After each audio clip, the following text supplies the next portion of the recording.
pantun dulu nih biar agak segar sedikit rapat menjelang malam ini untuk Bu Penny dan seluruh jajaran. Pantunnya seperti ini. Beli baju Kak Tambua sambil lihat pohon akasia. Dirgahayu BPOM yang ke-22. Jadikan pangan obat sehat untuk Indonesia. Ya, itu ya. Jadi dari pantun ini bahwa jadi dari pantun ini memang sebenarnya tugas pokoknya BPOM adalah mengawasi untuk menjadikan pangan dan obat ini mutunya berkualitas, sehat, dan juga aman untuk dapat dikonsumsi oleh seluruh rakyat Indonesia. Nah, namun demikian, ini kan seperti sebuah pantun, sebuah peribahasa, mohon maaf, sebuah peribahasa eh, sudah jatuh tertimpa tangga pula. Dalam kurun waktu kurang lebih 6 bulan terakhir, kasus gagal ginjal pada anak ini kan sudah 2 kali, Pak. Sudah 2 kali, Bu, dalam 2 kali momen. Nah, ini menjadi catatan yang cukup buruk ini. Tidak hanya oleh rakyat kita sendiri, tetapi kita juga dilihat oleh seluruh dunia pada hari ini, Bu. Nah, oleh karena itu, berdasarkan hasil investigasi yang disimpulkan oleh paparan Bu Penny tadi, Bu Kepala Badan, bahwa produk yang memenuhi syarat dan industri farmasi telah menerapkan CPOB sesuai ketentuan dan bahan baku yang diperoleh dari pemasok resmi dan dari jalur distribusi yang dipastikan rantai pasoknya aman. Nah, pertanyaannya adalah, mengapa hasil ini berbeda beberapa waktu lalu yang disampaikan pertama oleh Kementerian Kesehatan dan juga BPOM, Labkesda ya waktu itu. Nah, ini juga menjadi catatan oleh publik apa yang disampaikan oleh uh, Pak Edi Wuryanto sebelumnya. Jangan sampai ini menjadi presiden yang buruk.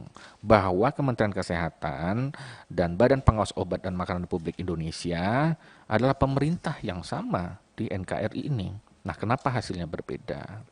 Nah, bila mana hasil ini memang diragukan pada akhirnya antara ini tidak aman dan ini tercemar dan hasil lab yang lain tidak tercemar, ini perlu sekali nih untuk dilakukan komunikasi awal agar publik tidak menjadi gaduh.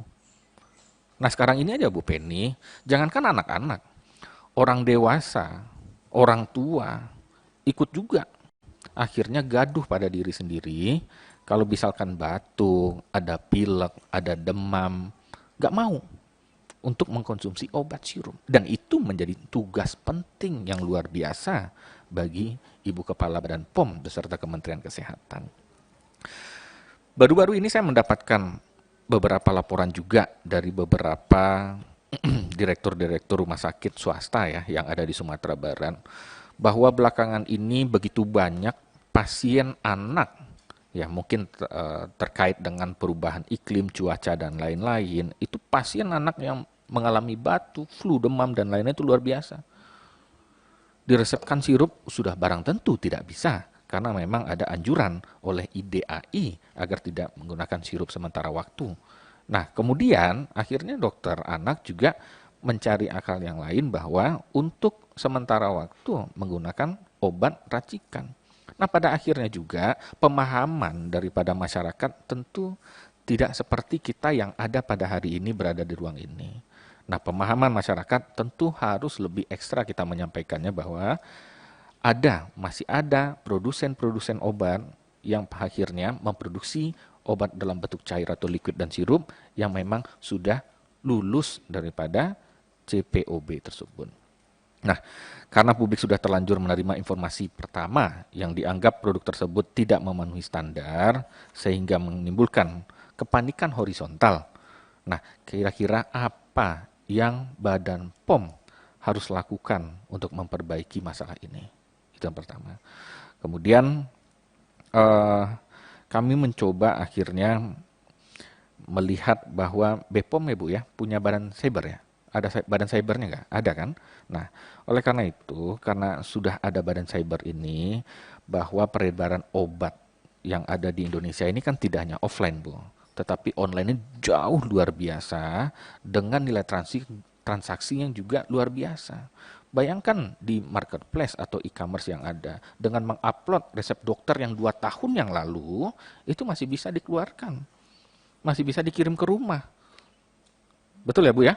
Nah ini juga menjadi catatan Bu, bagaimana nanti Ibu Kepala Badan dengan kementerian juga merumuskan hal ini kembali.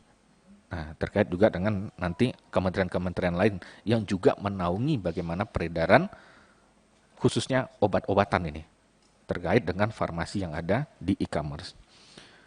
Nah kemudian terakhir mengenai kasus Cikibul, Ciki Ngebul, Dragon Bread, ya, pangan olahan siap saji sejenis makanan ekstrudan yang dalam proses pengolahannya dituangkan atau dicelup nitrogen cair atau liquid nitrogen untuk mendinginkan pangan tersebut.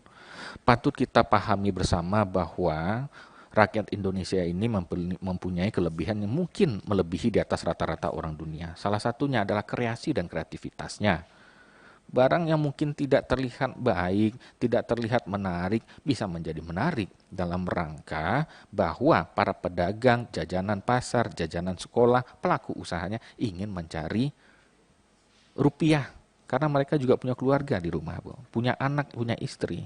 Namun demikian, ini masih menjadi tanggung jawab Ibu juga.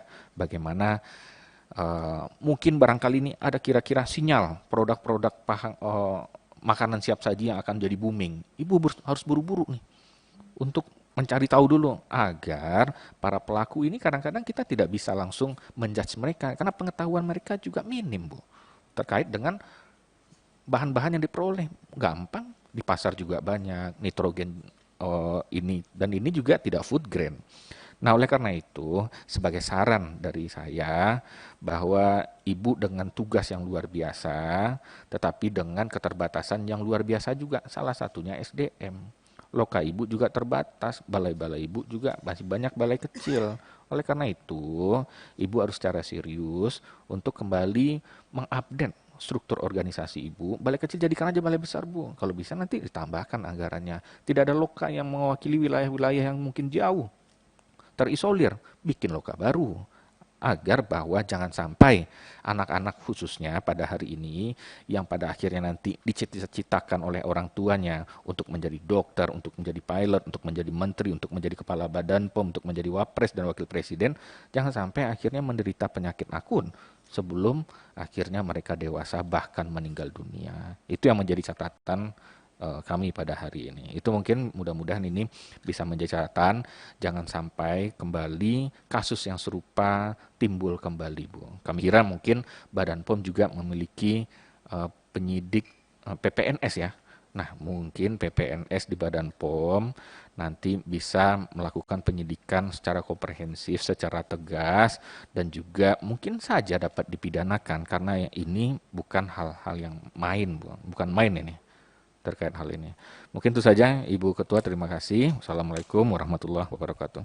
Waalaikumsalam. Selanjutnya kami persilakan Ibu Alia Mustika Ilham.